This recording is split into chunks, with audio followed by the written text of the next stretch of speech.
Forest silence, tourist base. Night didn't just fall, here it fell. Dull, abrupt, as if someone had switched off the world with a single flick. Forest Silence tourist base was located far from the highways, amidst a dense pine forest. There was almost no service. The electricity flickered occasionally, and the local workers didn't like to talk about this place's past. But people still came, especially in the summer, especially people like her. Her name was Vika.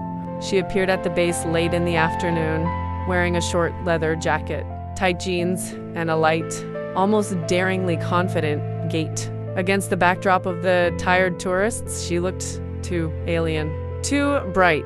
The administrator, a man of about 50 with a heavy gaze, immediately tensed. "Are you alone?"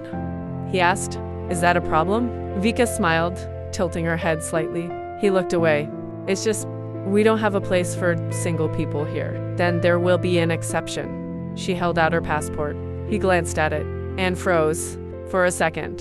But Vika noticed. 1. House No. 7. She was placed in the furthest house No. 7. "It's quiet there," the administrator said. "No one bothers you." She only grinned. "I can promise that." The house was old, creaky. Inside it smelled damp and something metallic, as if there had been blood here recently. But Vika wasn't one to get scared. She closed the door, turned on the light, and immediately checked the windows, then the walls, then the outlets, and only then did she relax. What she pulled out of her bag wasn't makeup.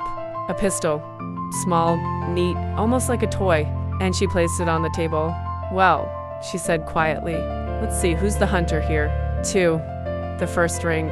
There was no connection, but the phone rang anyway. No number. Vika wasn't surprised. "I'm listening." Silence, then breathing, and a man's voice. "You shouldn't have come here." She smiled. "Then I've come to the right place." The voice grew colder. "You don't understand what you've gotten yourself into." "You're mistaken," she replied. "This is exactly why I came."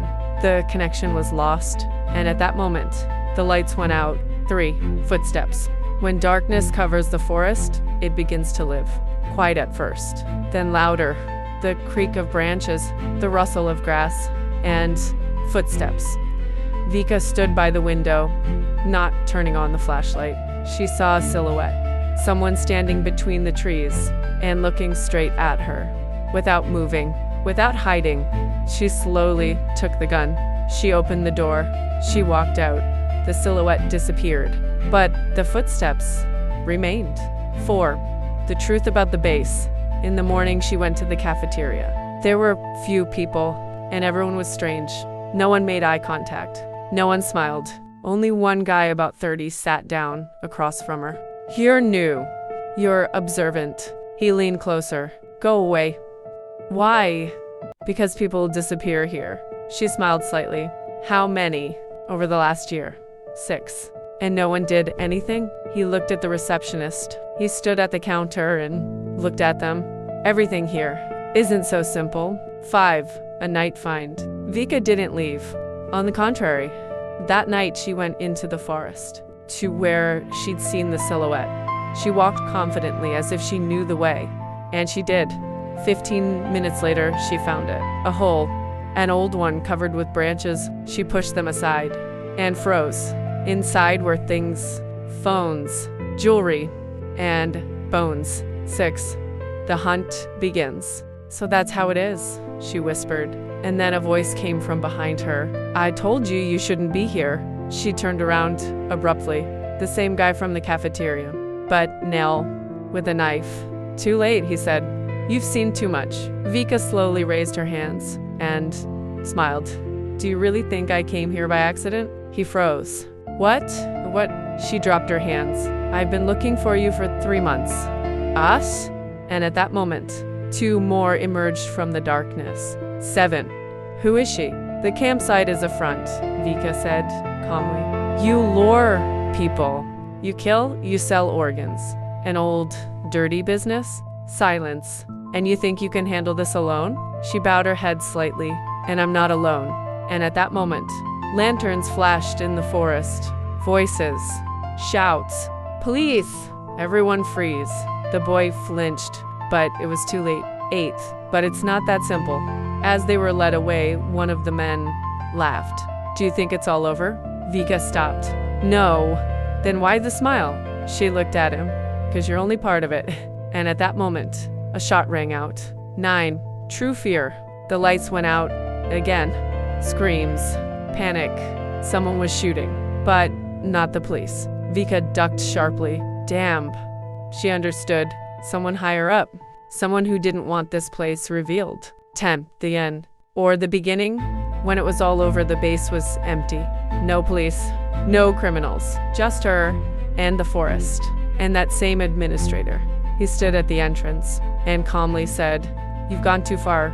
Vika slowly raised her pistol. "And you've lived too long." He smiled. "You don't even know who I am." And at that moment, she understood. This isn't just a tourist center. It's a hub, part of a network, and she's just opened a door to a far more terrifying world. Part 2. No one leaves here. The forest wouldn't let go. Even during the day, it felt alien, too quiet, too dense, as if the trees were closer than they should have been. Vika couldn't sleep. After a night of gunshots, the vanished police, and the empty base, sleep felt unnecessary. She sat in cabin number 7 by the window. The gun was in her hand, and for the first time, she felt not excitement, but doubt. 1. Traces that shouldn't be there. In the morning, the base looked normal, as if nothing had happened. The same cabins, the same administrator, the same few tourists, and not a single trace of yesterday's operation. No blood, no shell casings, no cars. Vika walked to the place where people had been last night. Empty, but not quite. There was a mark left on the ground. Heavy, as if something had been dragged, and it wasn't a body. Too big. 2. The girl from house number 3. She noticed her by chance. The girl was standing by the well. Thin, pale, wearing a long t-shirt. Too long, as if it wasn't hers, and barefoot. Vika approached. "Are you resting here?" The girl didn't answer. She just turned her head, slowly, her eyes strange. "Too empty. You shouldn't be here," she said quietly. Vika chuckled. "This isn't the first time I've heard that." The girl leaned closer and whispered, "They don't kill everyone at once. Pause. Some are kept." 3. The basement. Vika didn't wait. Cabin number 3 was locked, but the lock was old. It breaks easily. It was dirty inside. A mattress on the floor, marks on the walls, scratches, and the smell. That same one. Metal. She found the hatch under the carpet, and when she opened it, the air grew heavier. Breathing could be heard from below. 4. Those who remained. The basement was low, damp, and alive. There were people there. 3. Tied up, exhausted, but alive. One of them started laughing when he saw her. "New?" he asked hoarsely. "I'm not from here," Vika answered calmly, untying the knots. "That's what everyone says."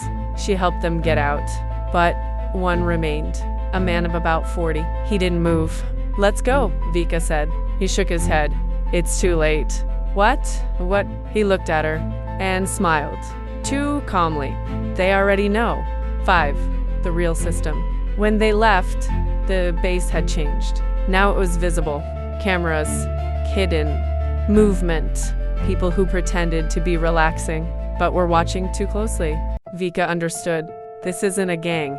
This is a system, well organized, with discipline and control. 6. The administrator. He was waiting for her at the entrance to the cafeteria, as if everything was going according to plan. "You're smart," he said. "You're too calm," Vika replied. He chuckled. "Because you think you figured it out, isn't that so?" He took a step closer. "This isn't a tourist center." Pause. "It's a filter." "For what?" "For people." 7. The game begins. At that moment, everything went fast. Too fast. The lights went out again, the doors closed, and a voice over the loudspeaker. "Stage 2. Screams. Panic. The tourists started running, but not all. Some started hunting. 8. Predators among people. The guy from the cafeteria. The same girl, the administrator, and one more thing. They moved differently, calmly, coldly, as if they'd been waiting for this moment for a long time. Vika hid behind the wall. Her heart beat steadily. She wasn't afraid.